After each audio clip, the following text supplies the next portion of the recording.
ഇന്നത്തെ ശിക്ഷ A1 മുതൽ A6 വരെയുള്ള 1 മുതൽ 6 വരെയുള്ള പ്രതികൾക്ക് 20 വർഷം കഠിന തടവ്, 2 കഠിന തടവ്, അതായത് 120B-ക്കും 376D-ക്കും 366-ന് 10 വർഷം കഠിന തടവും കൂടാതെ ഫൈനുമുണ്ട്. മറ്റ് വകുപ്പുകൾ അനുസരിച്ചും ശിക്ഷിച്ചിട്ടുണ്ട്. 376Dയെ സംബന്ധിച്ചിടത്തോളം ഇത് പാർലമെൻറ്റ് പറഞ്ഞിട്ടുള്ള ഏറ്റവും മിനിമം കൊടുക്കേണ്ട ഒരു സെൻറ്റൻസ് മാത്രമാണ് ഈ കോടതി നൽകിയിട്ടുള്ളത്. ഇത് സമൂഹത്തിൽ അങ്ങേ അറ്റത്തെ തെറ്റായ ഒരു സന്ദേശം നൽകും എന്നുള്ളതാണ് എൻ്റെ അഭിപ്രായം. ഇനി ഈ ശിക്ഷാവിധിക്ക് കുറഞ്ഞു പോയതിനെ സംബന്ധിച്ചിടത്തോളം അപ്പീൽ നൽകുവാനായിട്ട് സർക്കാരിന് ശുപാർശ ചെയ്യും. ഒരു തിരിച്ചടിയില്ല. ശിക്ഷ വിധിക്കേണ്ടത് പ്രോസിക്യൂഷൻ അല്ലല്ലോ. പ്രോസിക്യൂഷന് ഒരു തിരിച്ചടിയില്ല. ശിക്ഷ വിധിക്കേണ്ടത് തെളിവുകൾ ഉള്ളതുകൊണ്ടാണല്ലോ അവരെ ശിക്ഷിച്ചത്. തെളിവുകൾ ഏതാണ് സ്വീകരിക്കാതെ പോയതെന്ന് ജഡ്ജ്മെൻറ്റ് വായിക്കാതെ പറയാൻ എനിക്ക് കഴിയില്ല. ജഡ്ജ്മെൻറ്റ് വായിച്ചതിന് ശേഷം അതിനകത്ത് മതിയായ നടപടികൾ സ്വീകരിച്ചിരിക്കും. ഈ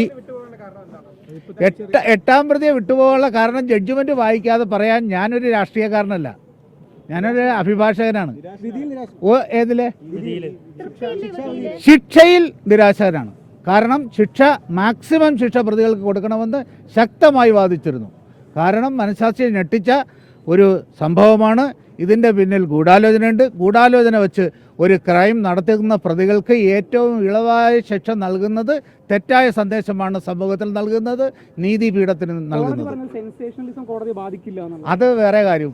ശിക്ഷ കണ്ടുപോയാൽ അതിൻ്റെ അകത്ത് പ്രൊപ്പോർഷണലേറ്റായിട്ട് ശിക്ഷ വിധിക്കേണ്ടതാണ്. 20 വർഷം മിനിമം എന്ന് പറഞ്ഞാൽ 20 വർഷം വരെക്ക് മുകളിൽ എത്ര വർഷം വേണമെങ്കിലും കോടതിക്ക് ശിക്ഷിക്കാം.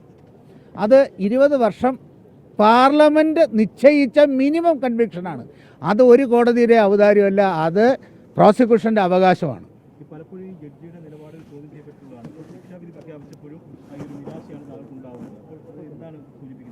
എനിക്ക് ഈ കേസിനെ സംബന്ധിച്ചിടത്തോളം യാതൊരുവിധ നിരാശയുമില്ല.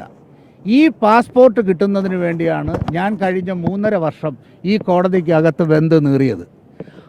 ഞങ്ങൾ അനുഭവിച്ചിട്ടുള്ള പ്രയാസങ്ങളെല്ലാം പിന്നീട് വേണ്ട സ്ഥലങ്ങളിൽ വേണ്ട വിധത്തിൽ അവതരിപ്പിക്കും, അതിനുള്ള പരിഹാരങ്ങൾ നേടും. തീർച്ചയായിട്ടും നീതി കിട്ടിയില്ല എന്നുള്ളതല്ല, പരിപൂർണ്ണ നീതി കിട്ടിയില്ല എന്നാണ്.